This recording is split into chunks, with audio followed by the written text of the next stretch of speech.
Johannesburg studio, we do have Jana Marais, who is standing by for us. We'll be talking about this week's editor's choice.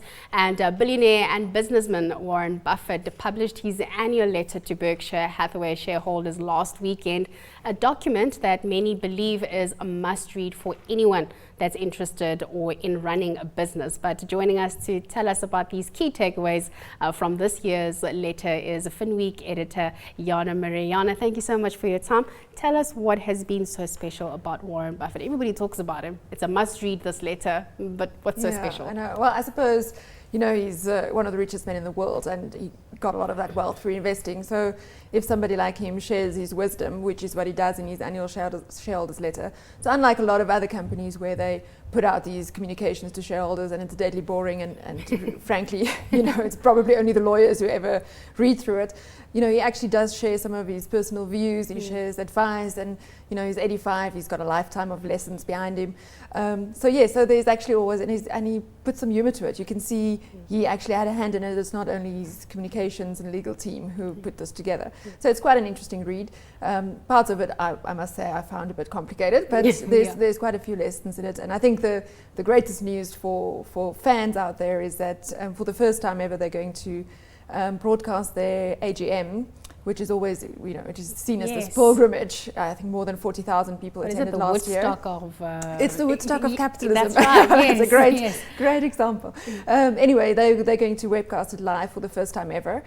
So all of us will be able to watch it, and you don't have to travel all the way to Nebraska anymore to go and see what they have to say in real time. So that should be interesting. If you don't have anything going on the 30th of April, you know, book out your Saturday and watch Warren online. I might just book out my Saturday. He's 85 years, like you said, a lifetime of lessons. What were some of these key lessons that came out of this newsletter, Jana? Yeah, I think for investors, the interesting things for me, and it's none of it is rocket science, but you know, you kind of always have to just reaffirm or hear these lessons again. Yes. The one thing that he talked about, I mean, Berkshire Hathaway, his company is, you know, they have businesses that they completely control, but then they also invest in listed companies, and in some of them they'll own very small stakes.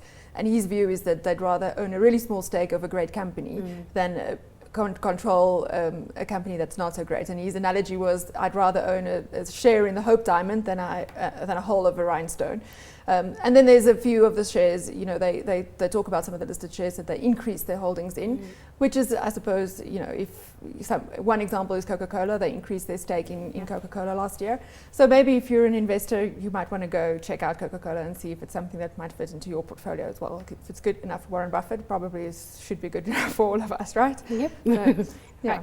Right. And from a business perspective, I think, and that was a nice lesson, I thought, and especially given we've seen a lot of criticism recently against South African listed companies, the likes of MTN, for example. I think Marion Roberts came under fire, but Coronation Fund managers about their communication with shareholders. Yes. And one of the interesting things that Warren said in his latest letter is they put out all their statements on either a Friday night or a Saturday. And in South Africa, we see that as, you know, people hiding the bad news for a Friday night. And the reason they do it is he says he wants investors to have time to digest and work through the news before the market can react to it. So, and I suppose in his case, it's mostly good news anyway, but he doesn't want institutional investors to have just a heads up on the retail investors, which is quite interesting as well. That's some great insight there. Yes. We should definitely keep that in mind next time we see a SENS announcement that comes through after market close. That's right. Jana, thank you so much. Of course, that was Finweek editor Jana Marais. We're going back to Cape Town to take a look at this week's killer trade.